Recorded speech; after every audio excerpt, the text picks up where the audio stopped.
YouTube, so now detail to what we're talking about. We'll prepare it to T minus 30 seconds. The call box says press call. Yeah. Press call. None of them say call, and when you press all of them. We're now live. I was also waiting, it might be useful. Waiting for Pat. Yeah. Well, we've got 4 minutes, so. But it might be, good to say that they're right. I don't think we have many people that watching.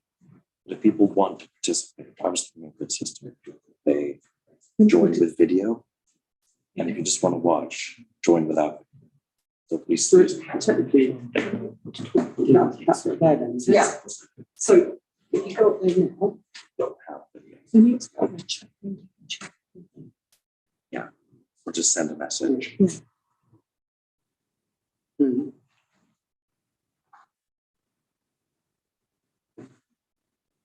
Yeah. It's like the next one. It'll be, See what it's doing. here. She said she wanted.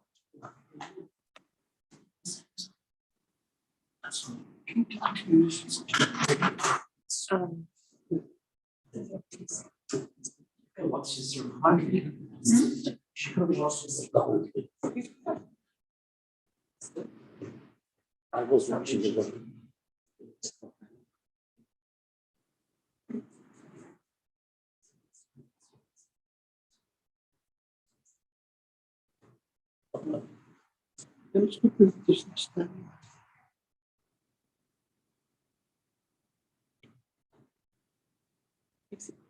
Standing general.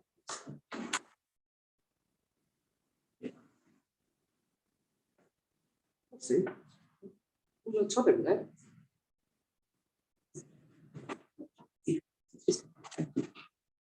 Yeah, just going to be in the chair. Okay. Yeah, awesome.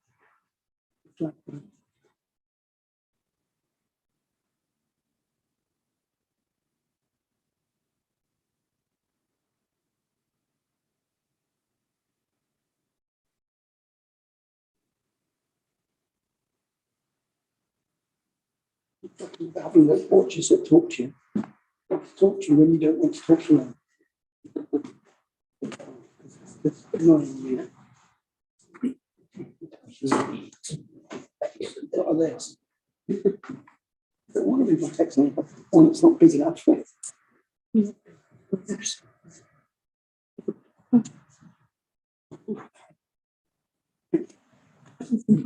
can do without a phone. We can see them. We can just crack on in a minute. Oh, it's Graham. Hi.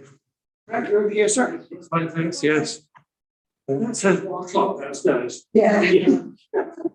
Jeff's already had brief over that. You passed this. You passed that test. Yes. That's fine. Yeah, I think it's the one. Yeah, right.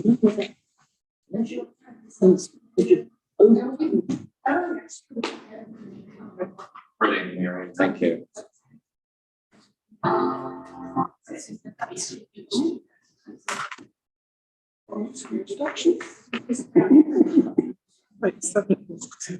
okay, so go to take your seats. Ready to go? Yes. Lovely, jubbly.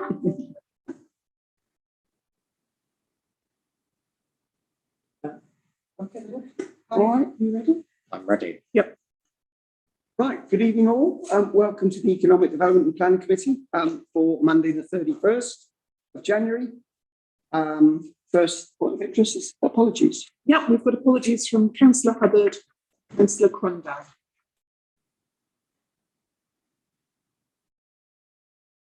Have we any declarations of interest? No. No. Okay, point 3, minutes of to approve the minutes of the Economic Development and Planning Committee on the 10th of January. Is there any changes, anything from anyone?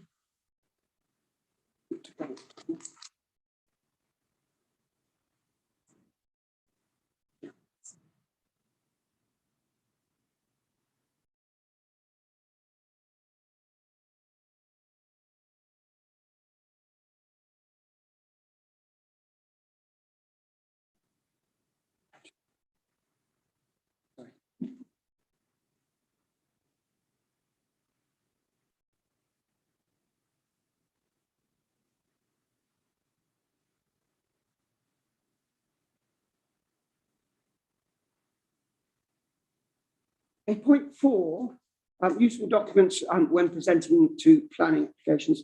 This is just a reminder to members that we are to use the neighbourhood plan, national planning policy framework for our decision making where possible.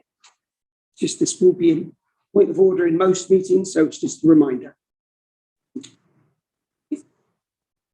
Yes, Pat. You won't know the answer to this, but is there any mention of it in the planning framework yet? But you might ask that, please. Is there any mention of what? The neighbourhood plan and what was the other thing? Oh, it is the national planning National policy planning framework. policy, yeah, framework. Is that part of the planning when somebody puts in a plan at County Hall? Is that part of the planning? You know, like newts and frogs and things. Is it another item to tick off? Yeah, yes, it is. Yes, yeah. They just refer to it when they Right, make yeah. their officer reports. So right. we refer to it too. So it should be mentioned somewhere in the paperwork then. Yeah, Great. if it's relevant. It's relevant. Yeah. This one. Okay, we're on to tonight's planning applications, point 5. We had a little chat before, Batsy's, and we decided that if we've got no objections, we'll just go down until we have any queries with anything and we'll stop. We'll propose and second all those that we agree with, so we can just make a speedy meeting. So if we go with our first planning application, which is 11738. This is a Fuller's Close, and this is a single story side extension. Good. What would you like to? It's just existing and proposed, because that's usually on the end. Perfect. So this shows all the elevations. Single story side extension. We got the plot. Can you see the plot as well? Just quickly, just so we can. You should Proposed location. Here we are. And I'll show you. It's a big plot. Any queries? No. Okay, moving on. We'll move on to policy. Policy number 11811. This is Skylark Road, single story side extension and associated alterations.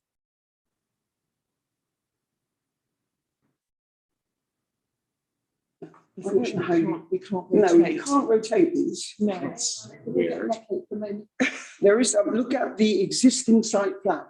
You look at the existing one, you'll see what the differences are. On this, there we are. This is the side extension in red. That's the proposal.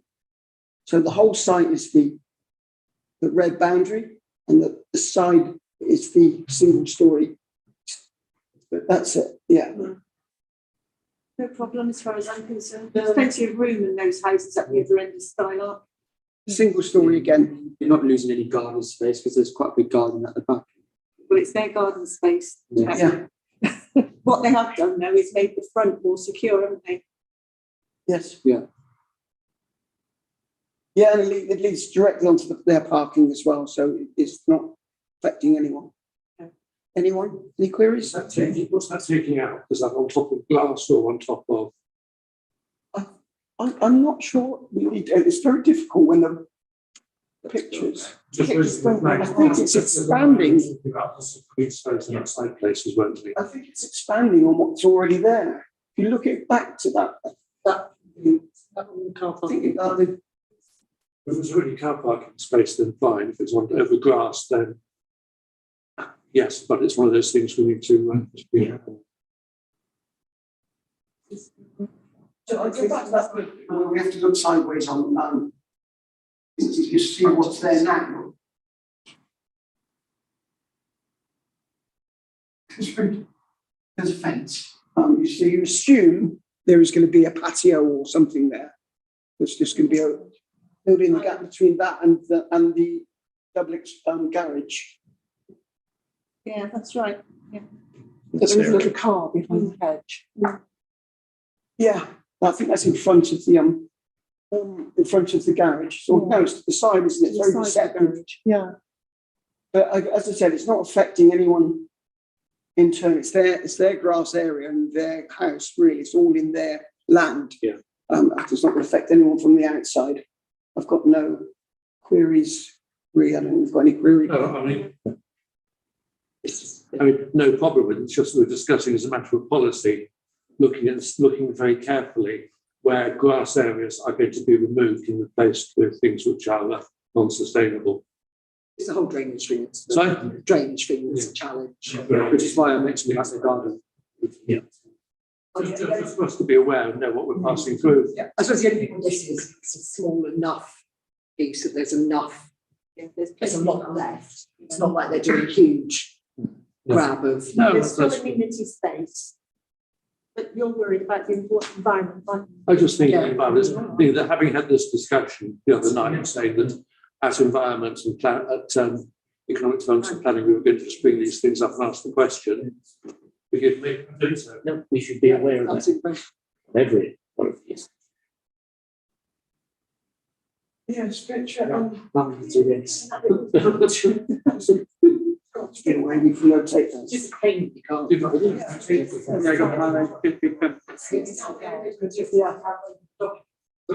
Only way you can get it to rotate is by downloading everything. Yeah. Yeah. Okay, I think we've made the comment that we are, again, keep looking at the use of this land and what percentage is actually going to be reused. Just ensure that you just keep an eye on stuff where grass or trees or other stuff is taken to other less green stuff. Okay. Okay, policy 09685. So at Daisy Close, again, a single-story side extension to provide disabled facilities. Post and existing. That's Yeah, really it's nice. this one. It's So location. that's the plot. That's it.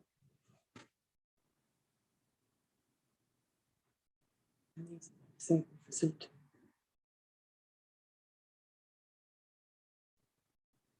There is the top, I think the top one is the proposed and the existing is the bottom one. So Yeah.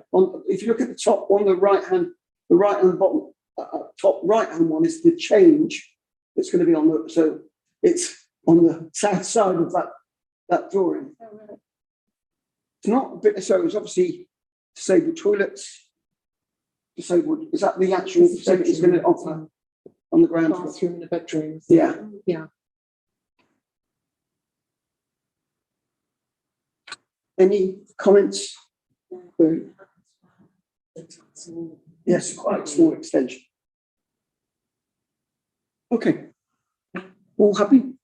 Colin? Can I just make a general comment, going back to the point Graham made about when drainable area disappears, and we've taken it into account. Is there any provision in our responses to actually mention something like that to show we've taken it into account?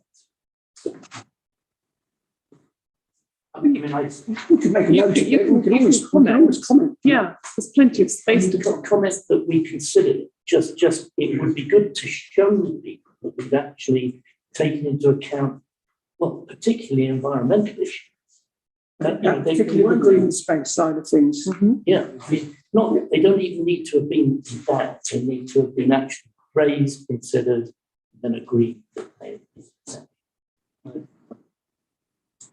Agreed, subject to county specialists being happy with drainage and green. Yeah, that would be, have some, Seems to be the logical way to say it. yeah, have some standard. Yeah, okay, thank you for that. Okay. So moving on, so we've got policy number 100130, Brown Ponds Melksham, proposed single-story extension. Everyone's single-story extension. So if you look at the existing, we've got that, yeah, look at that, there we are. This is both existing and proposed. Existing on top. And the proposed. plot, big plot again. yeah, it's a big plot. Just as you turn down the corner into round. Going down to South Brook Road, that's the new housing estate. Any queries, anyone? No, it's a, it's not, They've all got very small frontages with concrete and gravel where nobody's got a garden. no, it looks like, again, it's, easier one than consider, and, okay. Long Hope Guest House, okay. Yes, We'll come back. we just come back, we'll come back to Long Hope Guest House and King Street. We'll just go on to Kenilworth Gardens, which is 00453. Single story extension to enlarge the kitchen. You got that? He's getting that. Yeah, it's getting that. Okay. Yeah, existing and proposed requirement. So again, similar to the earlier one, the top, I think it's the same architect or drawer. Yeah. So top right hand is the extension. Yeah, It's just, yeah, it's just an extending kitchen. And again, large plots there. You've got a plot, Yep. just quick look. They're all built at the time when people do vegetables. They have big gardens, yes. That's a big plot. Yeah, no problem. Okay, Any comments from the neighbours? I doubt it, so expect they all got them. No, there's no trade. So if you click on these council T's, If you scroll up, Patsy, it's on the separate tab. No comments. no, nothing yet. okay. So happy with Kenilworth Gardens all? Okay, moving on then. Shall we, I think we've got Schoenhold, Yeah. and we'll come back. So are we happy? Can I have a proposer? They're okay, so Sappy, proposed. The seconder? Pat? And can we vote on, we're all happy with those that we've discussed? So that's unanimous. Okay. Jeff, we can move on to Long Hope Guest House, back up to, that is item number 11896. So the variation of conditions 2, 5 and 6 on the 19th, so this is 1907 763 full application to allow for minor changes to internal layout to create 6 times 1 bedroom flats instead of 6 times 2 bedroom flats. Interesting decision. So there's a layout on this one, Remember when, first and second floor, ground and first floors. I can remember when this first came to us. It was, wasn't it a pre-planning run? Were you here? Pat?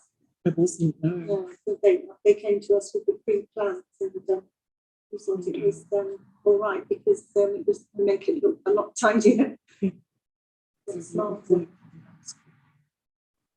I think they're just doing the internal alterations. So it's, They were gonna build a bit at back, but I think it was only joined the 2 bits together. if we get those drawings up in a sec, yeah. So there is notes from the original, that soft landscaping, etc. We have to take into account. So it's as big as. So 1, 2, 3, 4 units on the ground floor and 2 units on the first floor. And they're all basically a 1 bedroom flats as such now, or apartments. So it's not going to increase their traffic. That's actually decreased it really. They're making them more luxurious.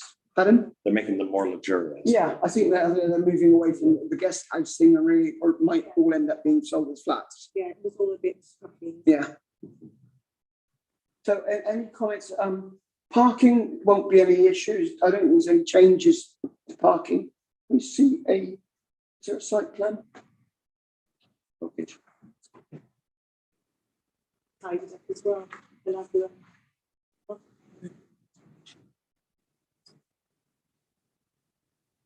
Yeah. It's a bit slight, isn't it? It's with the nightmare there's getting in and out of the A350. Yeah. It is, and obviously, now this is moving more probably to residential than. Yeah. Now, what's everyone's thoughts on, But we didn't get that will be a problem, Graham. EV parking? Is that a consideration we need to? Yeah, I mean, I would like to, again, under in the plan, I would like to see it mentioned, that we would be. So, a note to the effect that looking at EV parking, solar panels, again, all aspects really of anything changing, because that's what the neighbourhood plan was there for. So we could get, this is actually moving away from an old guest house to 6 flats, new flats. If this was new, they would probably demand it. We usually, I think, we're future proofing, it's future proofing. Yes, future-proof. Good work. Riding homes. It is. Any other comments? Happy, there's no change, it's just no change.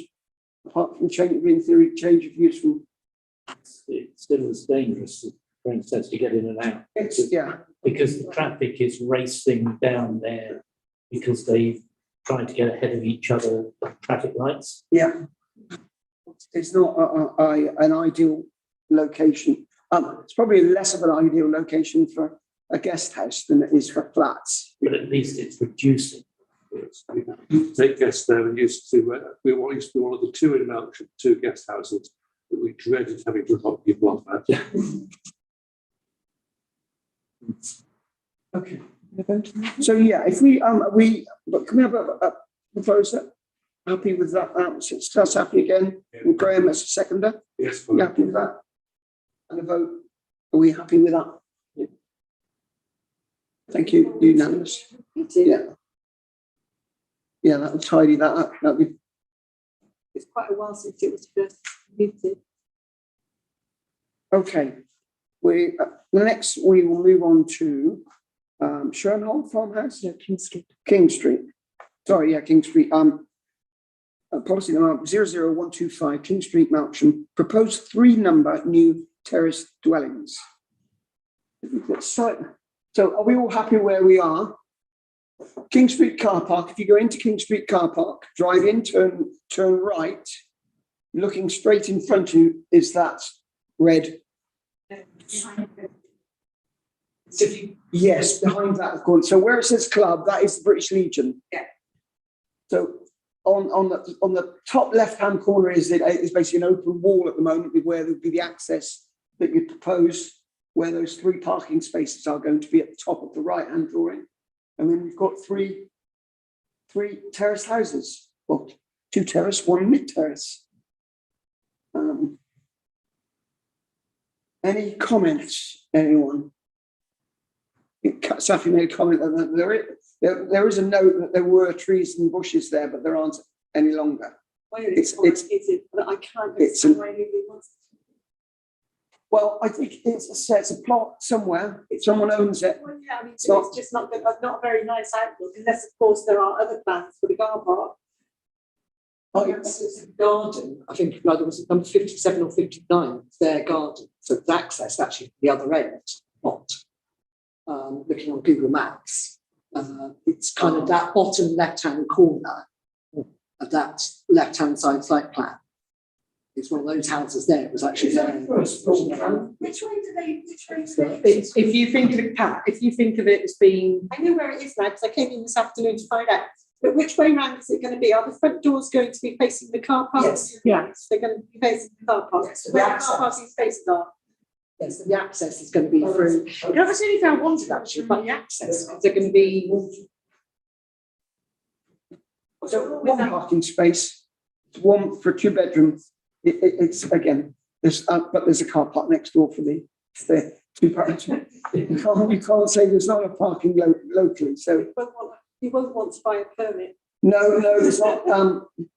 Not for our remit to discuss that at the moment. But Again, I think we go back to neighbourhood plan and again to sustainability.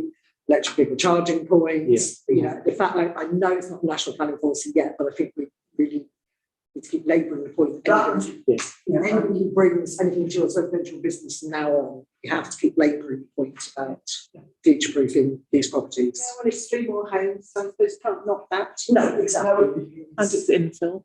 And it's infill, yeah. Yeah, infill for nice or definitely. Exactly. We're not, you know, trees and hedges and stuff, all bushes are already gone, so, yeah. That area hasn't got anything on it at the moment.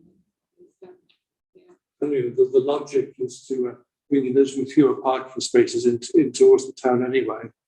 Because everybody's going to be driving in the future. Yeah. But better do them there with limited parking spaces and out to the back then. Yeah, can I just, I'm sorry, there is a comment under this application about drainage.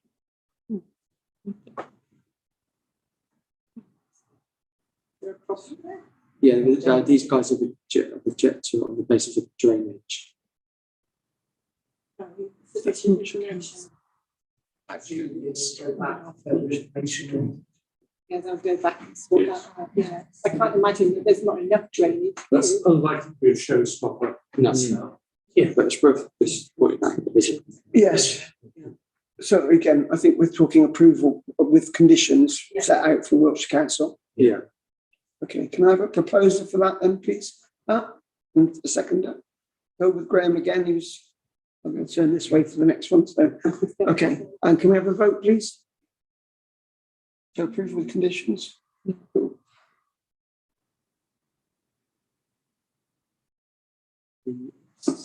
Okay, Sherwood Farmhouse, there's two notes on this one. One's because it's a listed building, and the second one because it's a for the planning application itself. So if we go to 270, drawings and the pictures are all the same.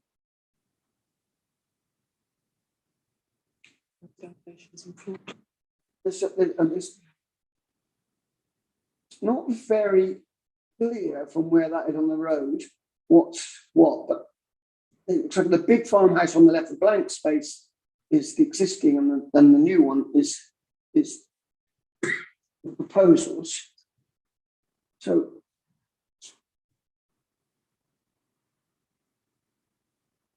are they extending that over on the first floor, ground floor? Sorry, this looks like it's extending. You go to location plan and site plan.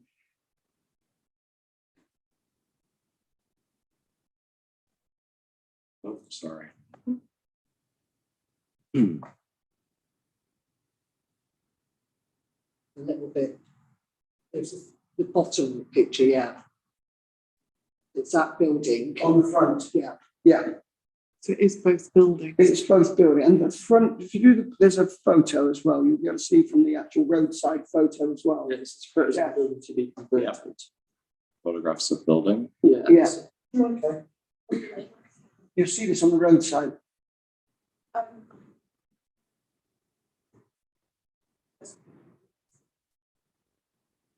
think it's derelict at the moment. Not in that bit. So it is the full extent of the smaller and the larger building now. The German one that's store. Just up by the doctor's surgery places now. What? Yeah, the Snowbury Lane. Snowground Clinic. Yeah. It's like two. Yeah. So lots of work for them, and it's listed. So there will be lots of conditions, I'm sure, for them. Any I think other observations? It's Airbnb, great, getting people to come visit the town, fantastic. From that point of view, I think again, we go down the environmental piece. I do think again, EV charging points, because if they're going to want people to come and stay here, there are going to be people driving plug-in hybrids and electric vehicles that are going to need to charge. yeah, and they're visitors because they're more likely to need that than just someone who's just coming to live. Yeah. Just arrived after driving 200 miles. Yeah.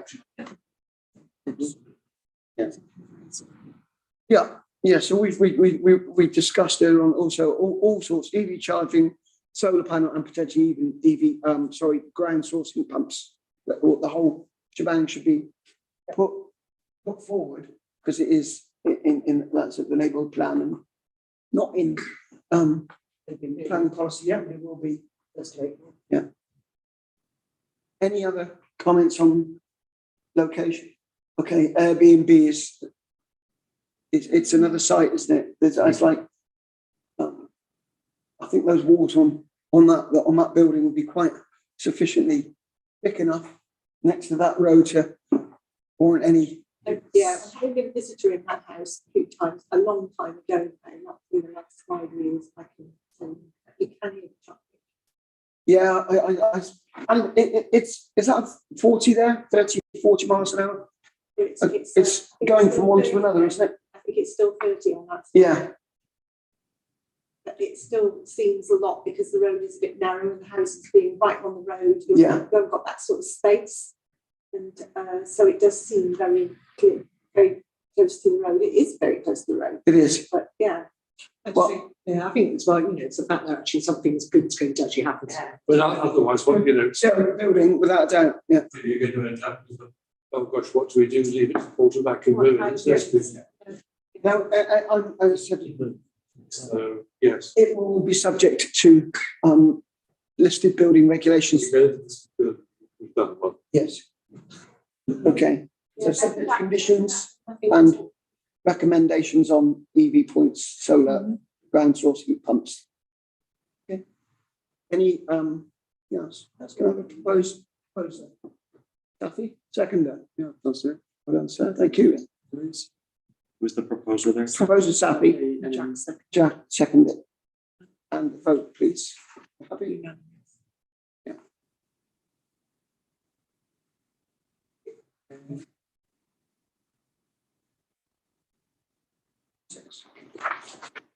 Okay, item 6, planning decisions. To note the following planning decisions.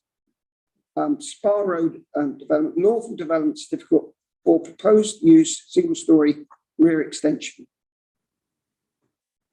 Just note. Yeah, so note for all. Okay.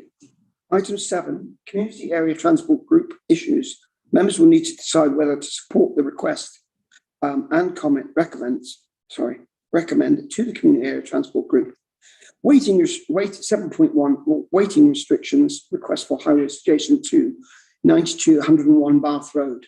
Me, I want to speak, please. Yeah, I know. Okay, these are the alms houses. Yeah. Okay. But some time ago, it was the restrictions were taken off because people who lived in the alms houses had to pay for parking there during the day, so it was removed. So the trouble is now that other people are using the parking spaces in particular, and they have been asked not to, people who are employed by the company across the road.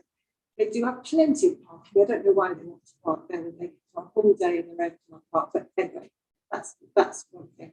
But of course it means that the only other parking space for the residents of the arts houses is the main car parks, downtown, and all the supermarkets. I don't think they can park there all night though, can they? They'd get locked in.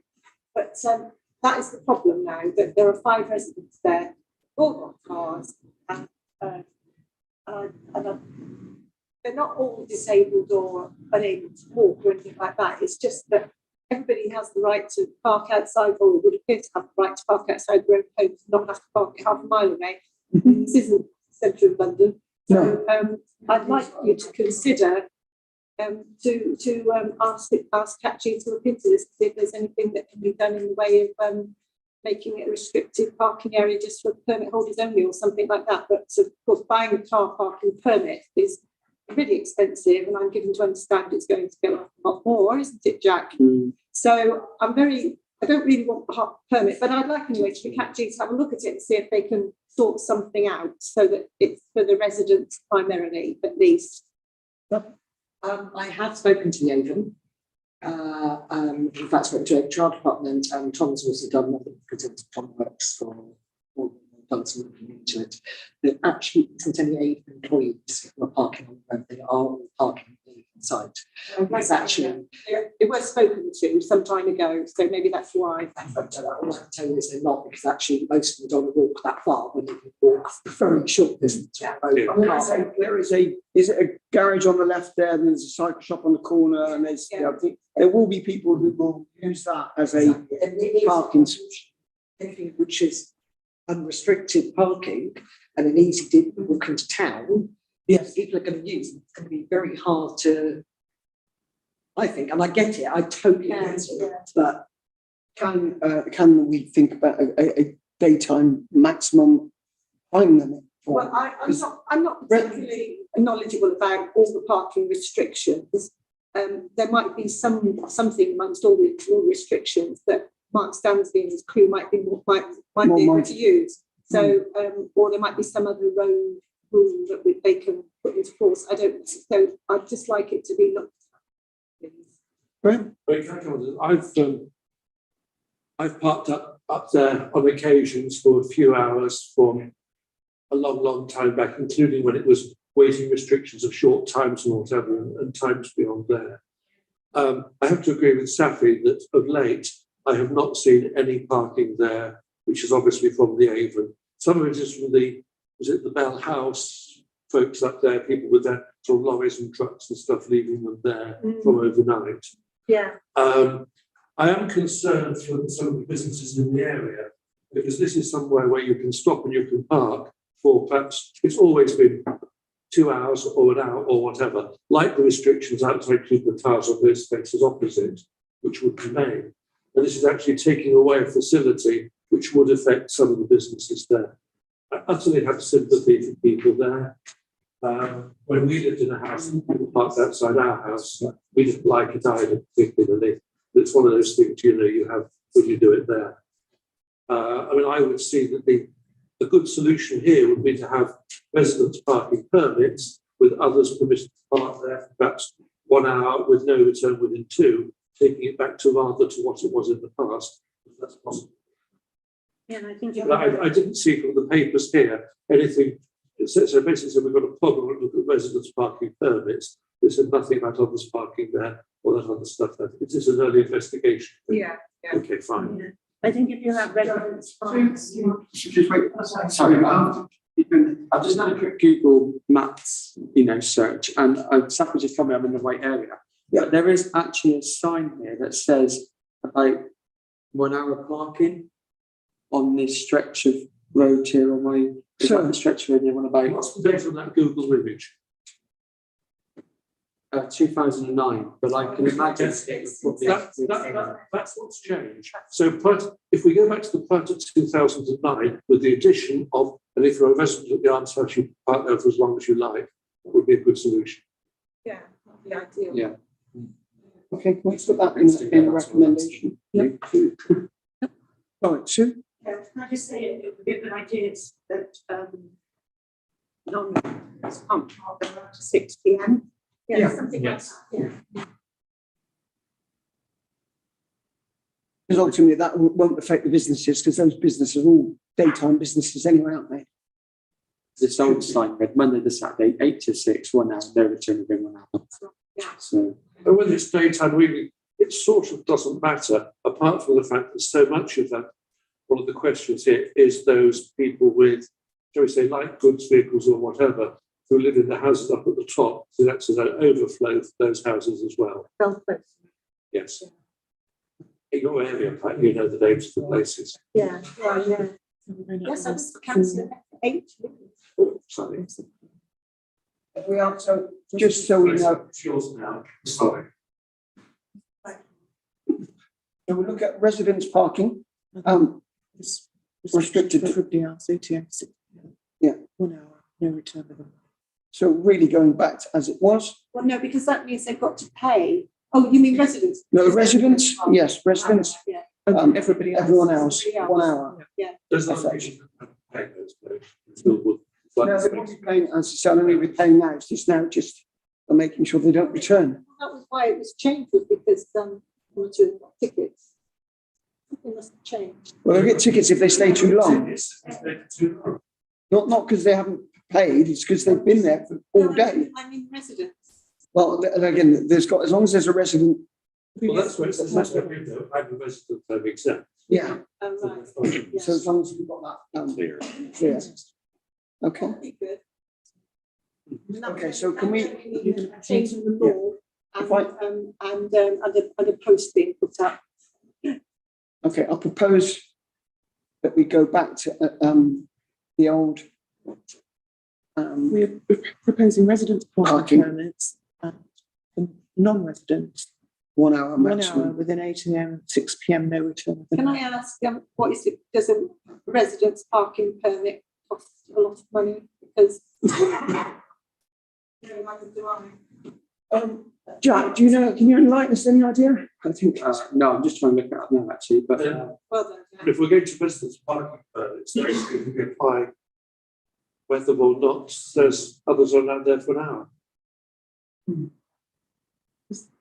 particularly, it costs more for the residents to get a parking permit than it would Yeah, any other. any other way. It's not actually going to affect, it's not gonna actually be good for them. I mean, if they've got to pay to park there, it sort of defeats the object, doesn't it? Because they could pay to park in King Street or the main car park.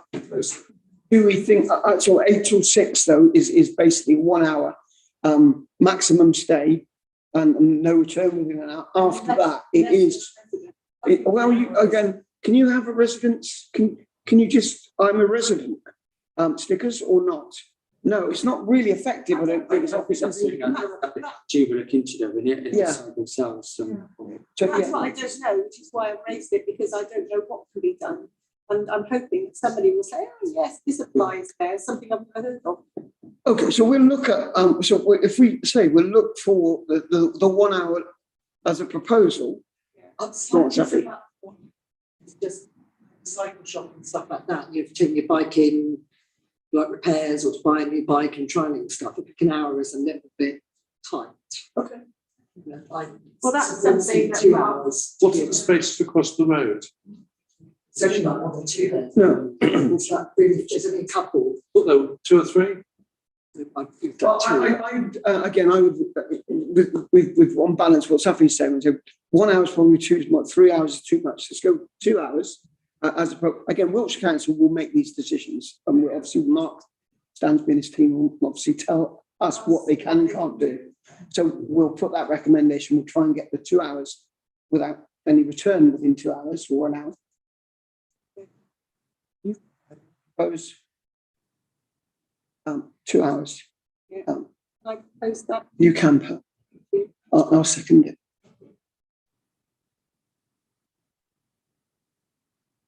And look to Wiltshire Council for their guidance on what we can do for residents. Yeah. Yeah? Yeah. Okay. Okay, proposed by Pat, seconded by myself. The vote. Thank you, unanimous. It's difficult trying to get the right words out when you want to. Okay. Any of the waking, okay, 7.2. Okay, highways improvements notice at the end of the Craze towards Montague Place, Melksham. This is a dropped curb for a resident. Improvements Craze through the attached drop curb request submitted. It's a disabled resident. So has anyone had a chance to have a look at it? I know the area because that was part of my new area, Okay. isn't it, Jim? That's right, yeah. So, yeah. No problem. No, let Catchy. Yeah. Anyone else? Any comments? Okay, proposed. Pat? Yeah. Second. Yeah. Jack, second. And a vote, please. Traffic survey results, 7.3. Now, there's lots of traffic surveys obviously going ahead. The the 6 roads which have no issues such in there. But when we get to Coronation Road, 8.2, and Pembroke Road, looked at those traffic survey results carried out. These both qualify for community speed watch, guidance, watch schemes, etc. So ultimately, these roads can have community involvement to some speed watching. Do the members know what happens here? So, Patsy, we haven't got an attachment, etc., but yeah, I've got attached, yeah. So ultimately, the residents can be asked to say if they would like to form a group, etc. Someone's going to take the committee, etc., etc. They go through some training and they can do some speed watching on their road. Do we have a team that does that already? It might, whether we've got a specific team, I don't know. Whether we have, If we did, it Team- must have been a long time ago. I think it might be for residents on their own. So I remember it's being done on Lowbourne and the residents were doing that speed watching. I remember seeing one of the residents shoot his little gun at me. There's so many things that fall by the wayside that you just sort of can't, you don't know if they're still there. See people. Anyway, Colin? Right, the community safety group used to have a regular, we used to have a regular community speed watch item on the agenda, and we would periodically get a report from Leanne Homewood at the time. And we would look at it and encourage it and ask questions about it, get a report on how effective it was being, the number of letters that went out and so on. And one of the things we suggested was that in certain places, you wouldn't want, residents wouldn't want to form a group to police their own neighbours. So it's quite acceptable for groups from one area to carry out speed watch in other areas. It's something that I'd like to see regularly on the agenda for the CCTV stroke community safety working group. So if we could get this on there, from there on, we could give a report on community speed watch to this group. Okay. And the community speed watching group, the group, how often does that meet? Well, there are various, no, we don't yet have a regular, we don't have a timetable meeting yet, but we're about to meet for the first time with that on the agenda. Very soon. And we've got two likely sites there that. Yes, there are community speed watch groups active at the moment. One of the most active ones were, when I last were Beanacre, and they were proving very effective. So it's not new, No. but it needs to be monitored and supported and questions asked so that we as a council have an understanding of what's going on in our doorstep. Yeah, and if we look at the areas, so we are looking at, make a note where we are at. Coronation. Pembroke. Coronation Pembroke. So we're in what ward? So we We are in, we think it's Melksham. Coronation Road is Forest on the, going up north, Forest on the left and south on the right. It is. Pembroke actually goes left. Down the middle of the road. Pembroke is actually forest. Pembroke, And forest. that And part of Pembroke, Coronation Road that is part of north. Pembroke is forest. Yeah. Up to Queensway Chapel going to south. And north is Coronation Road. three different. So Coronation south. Is it so? South, and at the very bottom of it is all in south, and it becomes south Yeah. forest as you get up. Did you hear the- Right from the way past out. yeah, great country. So what councillors have we got here? Coronation in north. Forest and south. So sorry, south and forest. South and forest. So me, Sue, Pat Forest, Colin and Graham are safe. Representation, it's only saying it's not. But you moved on from 8.1, we Yes, are. I think we've, yeah, well, 8.1 was, no further action. no, they're all there, they were all no further action. Right, I'd like to just raise a few points on that. Certainly, sorry, apologies. Okay, Church Lane. Right, looking at the report, we've got the number of vehicles on Church Lane doing 30 or over, or sorry, over 30 is 583. So potentially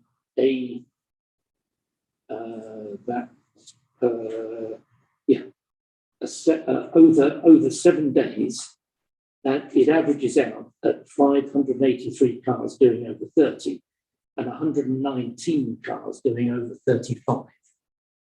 Now, you know, for that to be no action, I think that is, I'm not sure we should just accept that. Okay. Yeah, but from the percentages though, when you actually look at it, 7 day, 85th percentage is only 31.2, it's only 7.31. So 1 mile an hour, 1.2 mile an hour, 0.7 mile an hour over. It's obviously the volume has pushed it, it's made it look full, but it's not within the realms of what they'll look at getting involved with, I think. Is that right? Won't get any support, Graham, doesn't Colin? Won't get any support, Graham. Well, a lot of Church Lane residents are, They think people are driving much faster. I know. there have been walls knocked down, there have been One accidents wall, on the bend. Unfortunately. A lot of residents At least say two not near to the be, bend. but I know. So there's nothing more we can do about that. Not, Facts. this is the result. Yeah. We can't go against their result. Well, no. It's not silent enough for them to be interested enough to take any action on our behalf. That doesn't mean to say we can't do anything, any kind of publicity in the town hall. I think we've got a SID there as well. So again, it's continuing. I think those SIDs should continually go to other hotspots, potentially like this. And this is public information, isn't it? It's on the agenda. So it's not just stop me, for example, taking from the south viewpoint the one on Spa Road, which shows that 25% of vehicles are going over 35 miles an hour. Yeah. In a 30 mile an hour limit on what are some fairly interesting corners in terms of past accident records. Our road is the one that really worries me, because this was measured between over the other side of the bridge, between Wharf Court and the new people. So that's yeah. And there were 100. very interesting though, because everyone there has got to use the roundabout as a chicane, which will tend to slow them down through there anyway. Yes, they come over the ground, they come over the hill very fast. I just find it hard to believe that we've just got to accept that's the way it is. But from these results, I guess we've got to. I'm not sure how the positioning of these is established now, because again, the community safety group, we have a mechanism in place where these would come to the group and we would discuss with the police the location of the metro count. Now, do we know who's actually determining where these metro counts are located? Yeah, I've gone through experience for the one I put in for Old Water Road. So basically, you meet up with Mark Stansby, go out. I met with him and John, looked at what location for Old Water Road would be suitable. He advised us in terms of obviously it has to come off of a power point, so it has to come off of the street light. That's what it gets wired into to power it. And then you look at the layout of the road as to what's going to give the fairest and most accurate results. Traffic using that road. So it's quite scientific, because I know when he looked at what I wanted to do, he was like, oh no, you can't put it there, that wouldn't work, and all the reasons why. You've got to look at what junction's coming on, because you've got a junction coming on to it, naturally slowing down traffic anyway, so you won't necessarily get a good amount of data for how the whole road's reacting. it is quite, they are well versed in Well, where. Would it be a point that the community safety group talks to the police? Because like, as your comments already you've made, that they said you don't think some of these are in the right places, but it'd be good to know their reasons why. well, yeah, I'm not suggesting for one moment that we need to agree it. No, I'm not suggesting that we introduce something that can actually hold it up. Mhm. But experience over the last 10 years has shown that on a number of occasions, Metro Council have been put in ridiculous places. Now, Sappy has quoted, obviously, good approach and the right approach to it, but really some of them, especially in cases where residents has complained to the council and the Metro Council gets put near their property. Now that happened in Kenilworth, and it was obvious that it was going to be a no further action. They were not going to be speeding at that particular point, but there was a problem in the road generally. And we had the same thing when a Metro Council was put within 100 metres or so of the roundabout approaching town on Sevington Road, where you just never get people doing over 30 miles an hour. So we have had numerous situations where we've had the police have been at our community safety meeting, we've looked at the map, and they've agreed that the best place for it would be whatever. So it did prove very, very valuable. Yeah, I would echo Colin's. I know obviously Spy Road isn't in my ward, but know Spy Road really well. Worked in there for a few years. I know the speed of traffic on that road, and my advice would probably put it outside the Texaco petrol station or SSE building, which is where the speed picks up. The ironic thing is here, Jack, I think I might have misread that. But they won't put it there. The reason being is your average speed, it has to be, this is what Mark's explained to us, it's got to be on a piece of road where traffic is able to travel at a consistent speed. You'll lower the count immediately by the cars going in and out of Texaco because they will be at very low speed. And actually what you'll do is you won't get a clear picture, give a false picture. Because those cars. Yeah. And that's why. I'm looking at this, I'm probably being a little bit thick here.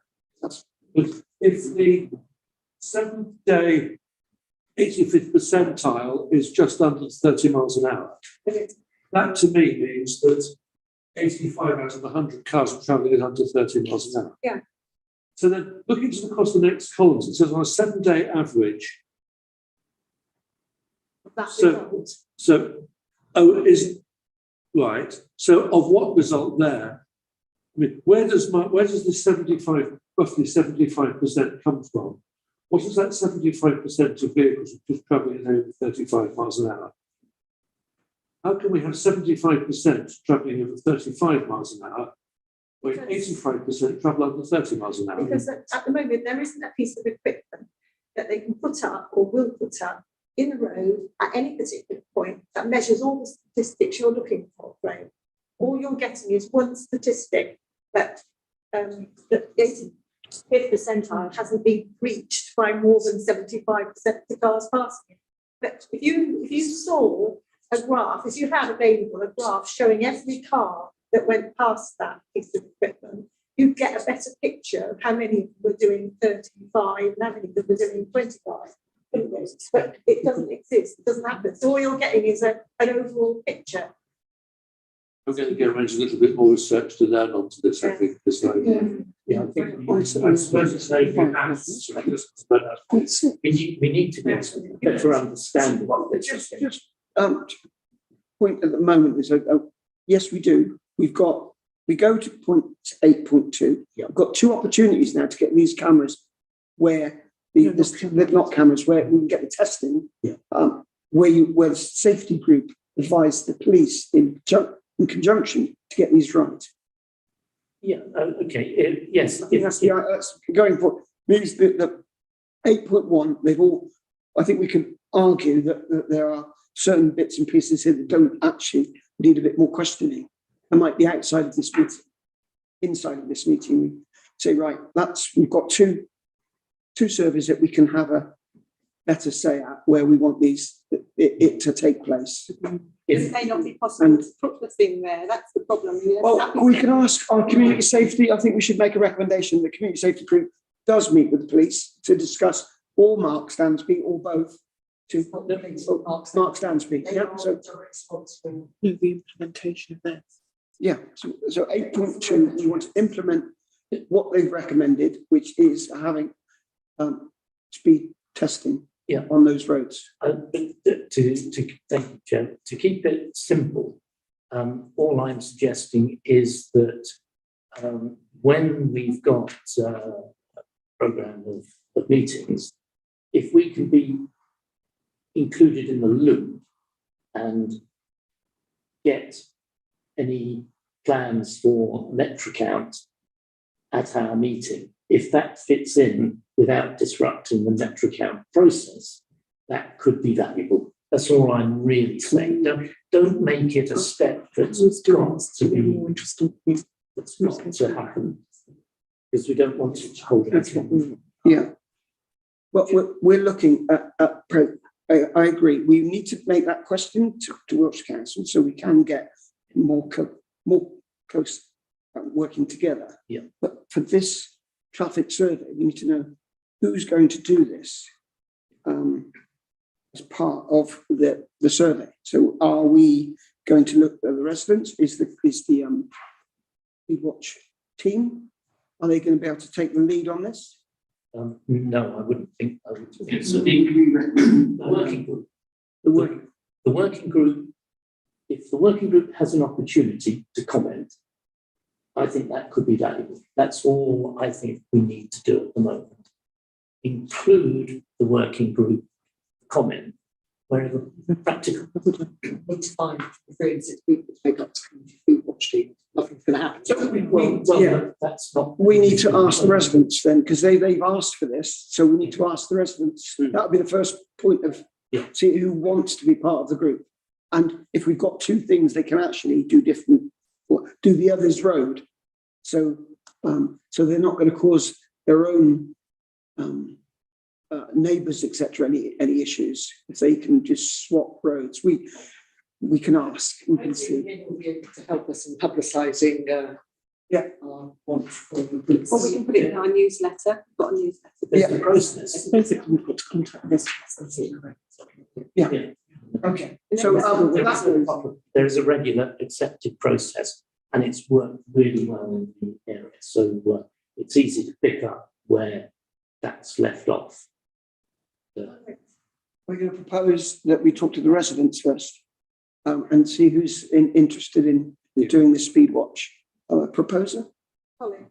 I've got to call him a proposer. Yeah. And a seconder. Oh, second. Thank you. So we have a vote on that one, please. Thank you. Unanimous on contacting the residents. So moving on to point 9. Melksham campus pre-consultation parking restrictions. Has everyone got a copy of the map, etc. on? So to decide on a response to the proposed introduction of an off-street parking order at Melksham campus, the attached pre-consultation document.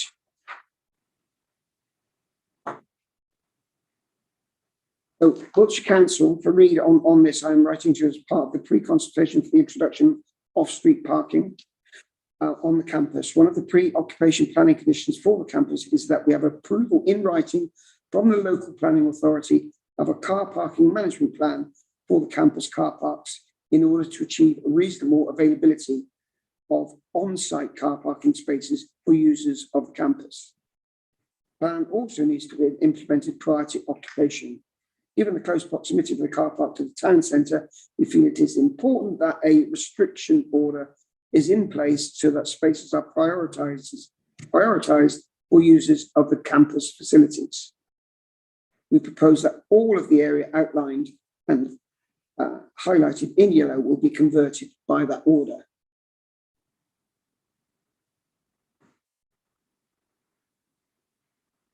Okay. In order to ensure the reasonable fairness reasonable availability of parking spaces for users of the campus, and after considering options, we propose the following restrictions. 3 hours free parking in marked bays. Restriction time 8 to 6 p.m. Monday to Sunday, except bank holidays. Additional information. Customers will receive a ticket displaying the time of arrival from parking machines, which will display in their vehicle. There'll be one solar powered parking machine in each of the 3 car park areas. Parking restriction signage will be placed in each car park. There are 17 accessible, 12 family and 6 electric vehicle, also accessible parking spaces across the car parks. The car parks will be regularly patrolled by parking enforcement officers. Car parks have CCTV and associated signage, which will act as a deterrent to misuse. Campus staff will be able to arrange for extended stay for visitors beyond 3 hours. Campus staff will be issued with virtual permits, which enable them to park at campus site, but beyond 3 hours. On-site clubs and tenants of the campus will be issued with permits to enable them to park at campus beyond 3 hours. A formal consultation process on the restriction will take place in the coming weeks. Colin, and then Sue, Safi. My immediate reaction is 3 hours. If there's no link to them using the facilities, if there's no electronic link, if they just park for 3 hours, how's that going to deter people parking in that car park? I don't understand that. 3 hours. It's all morning. Literally, it's all morning for free. Everybody's going to Park there. park there. I don't understand it. Daphne, did you just say the same? Well, I was just going to say, actually, I'm going to go on this in a different angle. I'm actually quite pleased about that, seeing as at the moment, the lack of electric vehicle charging that we have in the town centre, actually, that's great because people finally will have somewhere to charge their car, regardless if they're using the campus or not. So I see that's free. Sue, I was wondering, wouldn't it be better if people had to log their car number when they go to the campus? Well, yeah, that's what you have to do at County Hall. Do they still do that, Jack? I don't know. I don't. Little machine, just With the drugs, you have to put your car back there, your card registration number. I know. I know of it, but I didn't do this. So I mean, at the very least, you've got to go into the building to log your car, and then perhaps you could just walk out and leave it there and go shopping in Trowbridge. I don't know, but yeah. It has to be. They obviously don't want to install that equipment inside the campus, would be my presumption as to. Well, I think it's a green use of it. They're using that rather than using packages. But then what will stop people from misusing it is the good old fashioned, we don't want to walk any further than we have to promise. Because, I mean, I can remember other places where parking WO lines have been put to stop people parking. And, and the complaints have been that they've had to walk to, where they do park it, they've got to walk further to get where they want to go. People are just so inherently lazy these days. I agree with Colin personally. 3 hours is basically the morning, the afternoon. It's going to be completely full, and the actual users of the campus are not going to get the opportunity to. So people will park in the campus. It's right in the centre of town. Do you think so, Gary? Really? Because when the parking was there at Melksham House, and if you went up there to park when it was free to park up there, wasn't it? Until the development happened. Yeah. That car park was never full. Oh, I know, makes a difference. Sorry, I park if I went to the gym, I park there, and you would wait for us. Yeah. But that was free parking, wasn't it, Dave? I mean, it used to get fairly full, but then by the time you start piling all it, we hope people use the campus. Yeah. And the interesting thing I see though is that's free, but we're still charging for King Street and Central Car Park. We're charging for the people coming into town are going to move, are going to be parking. Well, I think that's one of our points that we can make. Patsy's just going to talk about each other's meeting with Melksham Without's response. Melksham Without discussed this last week, I think, and Teresa's shared their responses with me about the 3 hours free parking in Mark Bay. Members felt that this was a reasonable time to allow for a session, drop into the library or parish council and coffee afterwards, will allow for Wiltshire Council to recoup some costs through encouraging use of the cafe. As far as the ticket is concerned, members asked why there's no electronic or virtual way of doing this. This is a new building with new infrastructure in place. Why cannot you have a system of My Permit, as in other Wiltshire Council car parks, and or registering your registration via a touchscreen in the building like at County Hall, as that explains what County Hall are doing now. That was for visitors, not for councillors, for visitors. Yeah. Members welcome the electric provision. Campus staff being able to arrange for extended stay. Parish Council welcome this for their own meetings, events, councillor visits too. Wish to confirm that this will be available to them as tenants. On-site clubs and tenants of the campus being issued with permits to enable them to park at the campus site beyond 3 hours. Members raised concerns about this if permits going to all club members and they are able to park at any time, not just sessions. And if several hundred, e.g. youth football club, then will overrun the car park. The only other comment they made was about the restriction time. It's noted that there are no bank holiday restrictions in line with the closure of the centre on these days. You can see residents parking here for the nighttime economy, especially if events on at the Assembly Hall, but didn't necessarily see that as a bad thing as providing a facility for residents. That's an option about those comments. Quite common on some of these things to see parking limited to 3 hours, no return within 3 hours or something like that. It strikes me that it's possible for someone coming into town to do, say, a fairly long day's work of 5 or 6 hours, nip out at lunchtime for another ticket. This is what most people do anyway. Or have to do. One of the problems with it being to be free is just the same as we had in the marketplace here. When people could park here, half the traffic that came into the car parking area over here was looking for a free space. So that was additional traffic that came out, didn't find space, drove out. So you increase the amount of traffic, cars looking for free space. The same thing happened when Milton House car park became free. You would see cars come in at busy times, drive around looking for free space rather than paying King Street. I can't see, I don't know what the total is. And the response might be. Back in 2014, Actually, we agreed much for 108, that. I think, targets. Can you remember how many of those were designated for staff? I can't, but I remember us thinking that was purely that there will be so many people wanting to take up those spaces for convenience that campus users would not, there was no mechanism for them to have any sort of priority. But then let's be fair, in those days, we were looking at a rather larger campus. We were. Eighty-two. Can I ask, just talk members, if we just let me come to you straight afterwards. I think if we have a look at these points, just make some comments.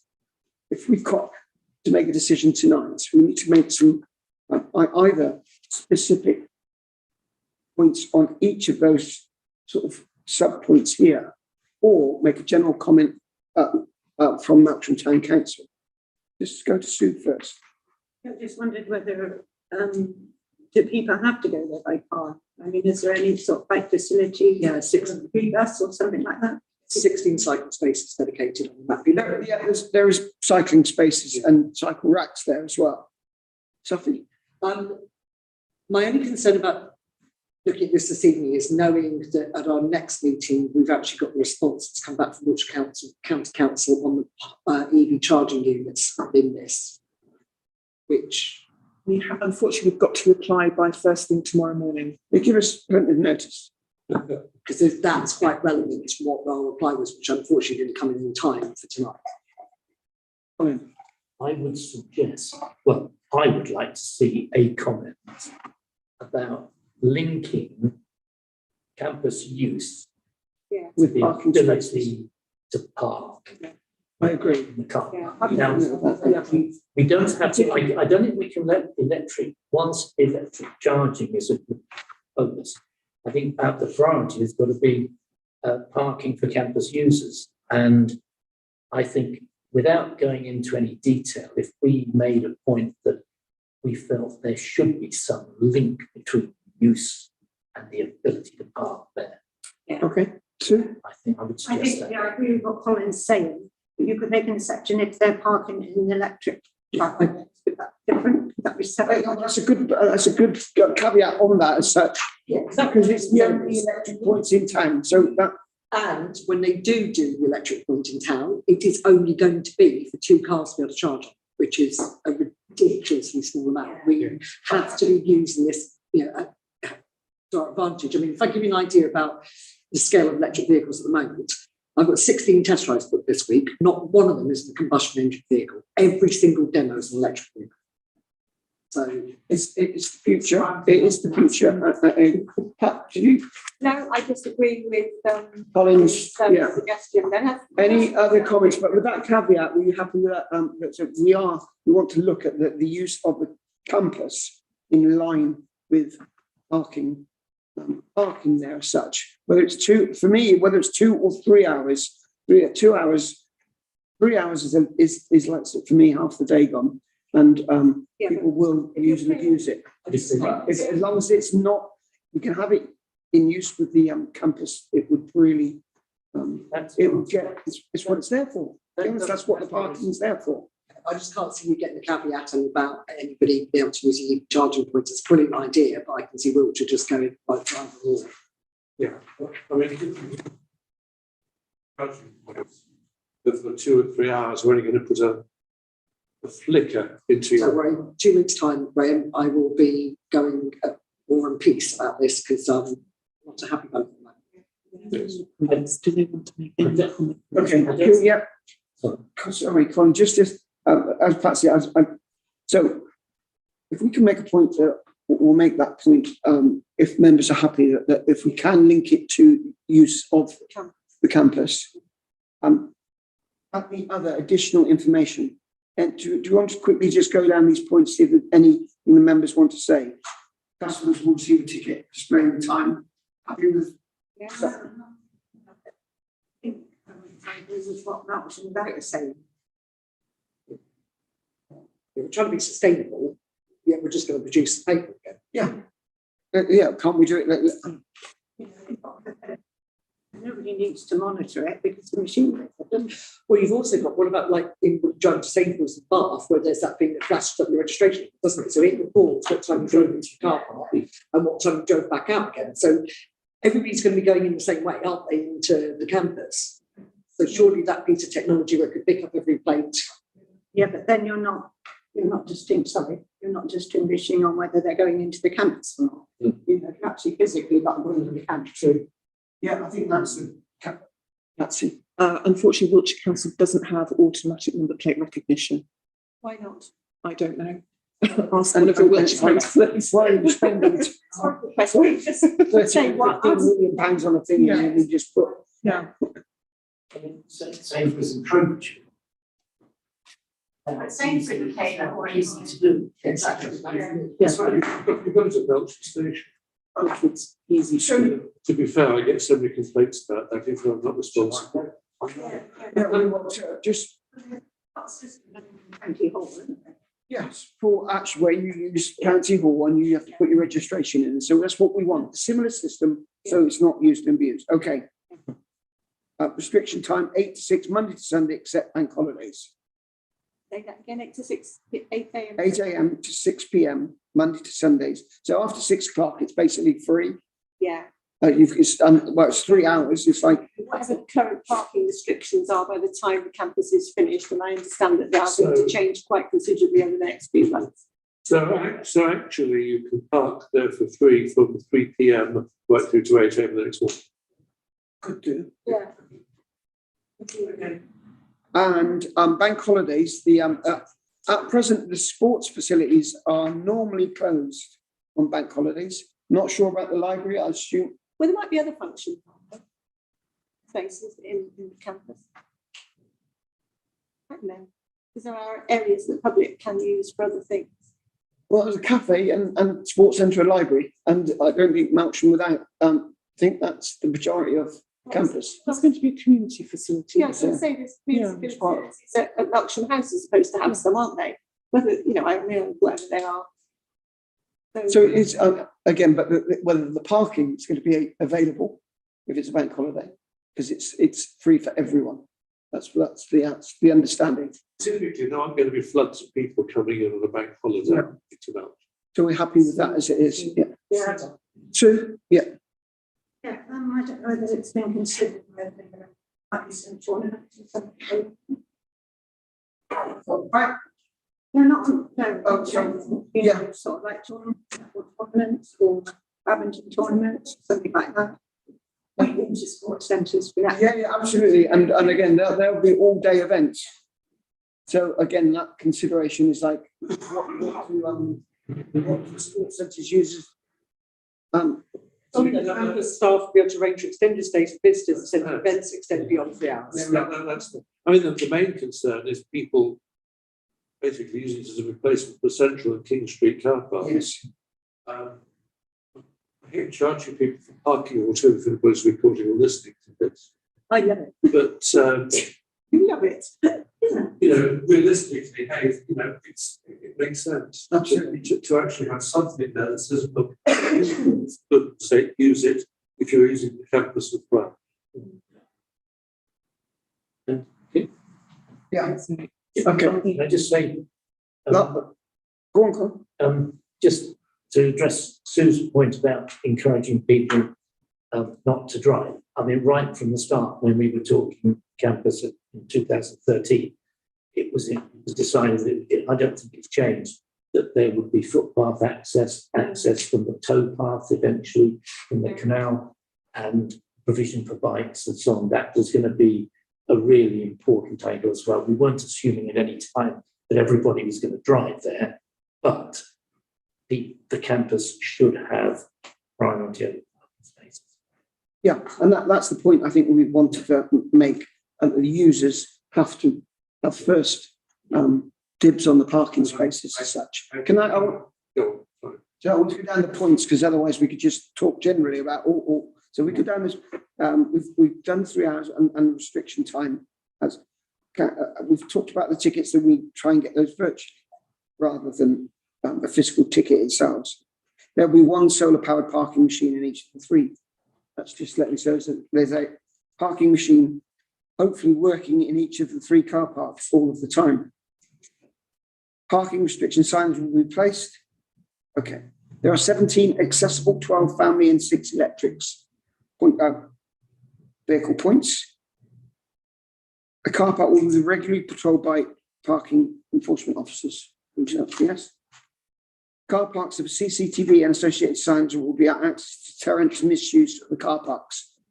Well, is that going to be part of the, well, that's not going to be vehicle identification, is it? It's just a CCTV. More for security than anything. I was going to say they'll have a security team, won't they? And they'll just be watching the West Bay.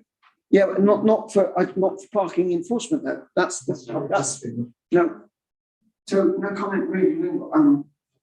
Campus staff will be able to arrange for extended stays for visitors, and that's what we would want for events, etc. Beyond 3 hours, it's like Sue's point.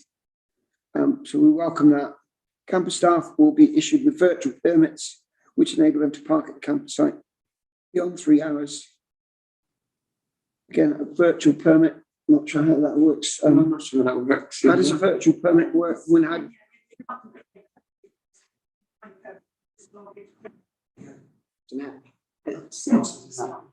Yes. Okay. On-site clubs and tenants at the campus will be issued with permits and enable them to park at campus site beyond 3 hours. Number of permits to be negotiated with the individual organisations. I think there was a point made about big groups having mass permits and again flooding the area. I think a lot of the groups would be presumably evening groups and weekends. A swimming club and things like Swimming clubs, yeah.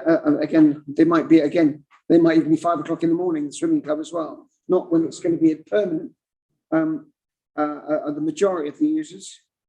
And again, you would hope the council team within the campus team will know what percentages they should be giving to what groups, depending on when they're using it. And a formal consultation process on these restrictions will take place in the coming weeks. So this will be more formalised, but this is our first entry into the. Right. I'm not an early morning swimmer myself, but I understand that some people really enjoy getting up at 6 o'clock and going for a swim. But am I given to understand that the campuses are going to open till 8 a.m? No. The campus parking is from 8 to 6. There will be early morning swim. I guarantee it from the swimming clubs. But there'll be all. I think the campus or Blue Pool now opens at 7. Oh, right. They don't open at 6. Yeah. They'll open at pre-7 o'clock for clubs and individuals who are doing. So people who come to the campus at 6 o'clock or whatever early time will be able to park. Yes. Yeah. Unless there's a lot of early birds. And there'll be a lot of early birds. That'd be a lot, wouldn't there? There would. There's a few hundred spaces there. Colin, sorry, yes. Some of the permits, are they proposing any link to campus use of those, or once you've got a permit, can you use that? Absolutely. This is a comment that needs to be said. That's important, because otherwise, once you've got a permit, you can use for 3 hours for whatever you. Anytime you want. So again, it's the link to Campus usage. That I think that it will achieve what we ought to be achieving, which is priority for campus Users, yeah. So, I can't see where the disabled spaces are. They've got. yeah, they are. If you I blew it up on the Look, so behind Jeff's head there, you can see That middle block. that middle block there. I think All they are. ones to the left. the middle ones. It's actually the middle ones. We're just got out of those 3 lines, Jeff. Go down. No. We're just those. All those spots. You can see the there. wheelchairs. Yeah. Like here. You got Rather than. They're disabled. You can see the little wheelchairs. Then you've got the family ones, and then you've got the EV points on the bottom 6 on the right there. Just again in that group. That's where all the special parking is in that little. There's a nearest section to the front doors, really. Nearest, yeah. Logical. So most of our comments are really ultimately what are going around the users of the campus and must have priority where they can physically make those. One thing I didn't see here, talking about the limits are whatever, I saw no comment about the enforcement regime, about what it would be when somebody overshoots by 10 minutes or by 4 or 5 hours or whatever. Ticket, won't it? Isn't that the council ticket scheme? Yeah. I don't think they discriminate between 1 minute and 1 hour. It's, you're late. I suspect they don't. But the question, simply a question, what would it cost somebody if they overshot? 60 quid. isn't it? It's 80 now, isn't it? 80 or 40, you can say it within. I'm so normal, I think, so I haven't once had a ticket in my whole life. Parking. Well, it's expensive, I know, because I've had a few. And And there was another comment there, which is possibly slightly off topic here, but in the old, forgive me, in the sort of Scott days, in the days past there, one of the comments about parking was that the number of parking spaces might be relatively low because there are going to be arrangements for the town bus to visit the campus on a regular basis. Is that happening? The town bus. The town bus. I couldn't answer that one. It's a question for Oops, yeah. I dare say they haven't been invited yet. It's not a part, and it's not a part of the narrow parking consultation, but it affects the space and affects the available things there. If we can persuade, affect the whole balance. I haven't checked, but I mean, it's is there something coach parking or large vehicle parking in there? There is coach parking in King Street. I think those bays there, coach parking, they, above, no, they look like big. Yeah, I would have thought so. There looks like there's two large bays there, but Bays, but I don't know. if I understood that the campus was only going to have drop-off points. Yes. Yeah, short term. these, I'm not sure what these are, No, I don't, I just. but they look like the only spots that could be large vehicle. And again, I mean, there's none there. If you had and a there's big none there. tournament or something, there might be 8 or 10 coaches coming, so. I can't see how you get to them. That's the difficult bit. That's the route there. I think it is. I think it's actually reversing now. It is. It's very much route and reversing. Yes. Yeah. Coaches might need this one. Well, how many buses? Yeah. So I think that'd be the. It's not necessarily a problem. It's very rarely that you actually find King Street car park coach spaces full. No, but there's often one or two. Very rare. Yeah, there's often one or two, because they have lots of those, schools that With what you've got there, for those points for, I think it's only the main. To make any more points. Yeah. There's no second. Yeah. So it needs to be on the bus. Sophie, is there any comment you wanted to make about the EV points? I can't tonight, I need to wait until it comes back in 2 weeks' time.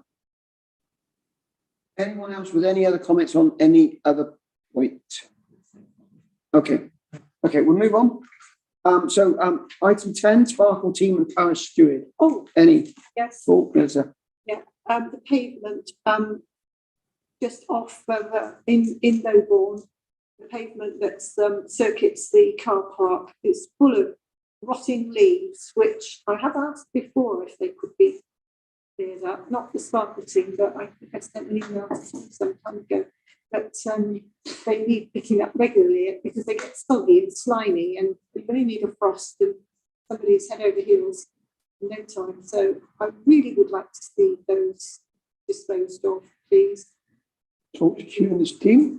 No, we'll add it to the Sparkle students. Sparkle. I've got them on. When is the next tomorrow. visit? Because this won't be till the next visit, which is due, when do we know? Couple of months.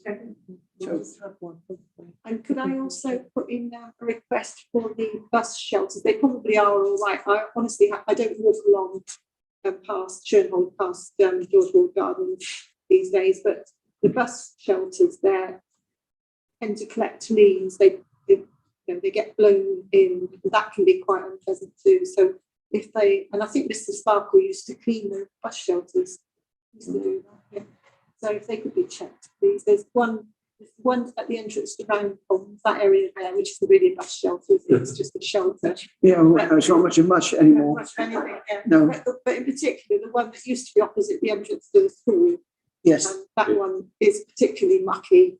And I used to get a famous ex-councillor, local ex-councillor, ringing me up quite often and telling me that it was in my patch, so he was only courteously telling me it needed doing, but he'd already told the powers that be that it needed doing. So I just said, thank you very much, Terry, and oops, and left it. Oh, exactly. But yeah, So those two bus stops would actually one of the better used ones. yeah, Okay. that's why he got so many people. Yeah, can we do the cut through from Sainsbury's through to the Bear, that whole piece, that pedestrian piece through there, because that gets particularly clogged with litter and stuff. Yeah. It just gets blown around in there and stuck. Yeah. Just whirling about. I said that place gets missed a lot, that little stretch. But it's I always think a I've mess through there. Sainsbury's job, the actual being is outside the actual, After, but not. it's a Sainsbury's job. On that route, the top I think Sainsbury's stuff is outside of the bin itself, so the bin. It's owned by them. Any other points for the Sparkle team? No, I had something, but I can't remember. I'll email it in if I've. Okay. Yeah. I think I've already asked you to get the trolley out. The trolley. If you tell Waitrose, they'll do it. I actually tell Waitrose every time I see one, and they go and get it out. Oh, it's Sainsbury's. Yeah, or Sainsbury's, just tell them, no, go and get it. I'd like to mention that I have noticed that they cleaned off some of the flag posting on some of the street side comms boxes. So Good. that's pretty good. Like to see that on regularly, really, on this check. Is that down but opposite, those electricity boxes in and around? all Not over? just, not just in my book. No, it's just, there are some down there. I know there's quite a few all plastered on there before. Yes, yeah, I've noticed. Particularly in lockdown, they seem to be. But I don't know where. They are, inevitably, they are in perfect places for, they act like a billboard. Yes. And so we just need to try and keep them clear, I think. Okay, okay, moving on, last point, point 11, again, we've received the environmental agency briefing confirming a second Schedule 5 notice has been issued regarding concerns over product taint at Arla Dairy, and this is over the Westbury incinerator. Oh, yeah. Obviously, something's going amiss or awry, or someone's got some issues, and it's just a briefing Still for determined. ourselves. Yeah, well, yeah. But a lot of people object to it. Yes, Yeah. yes. Yeah. That's it. That was just a notice for us. Any? Okay, thank you. Meeting adjourned. Thank you. Thank you. Good job. Okay. Yeah.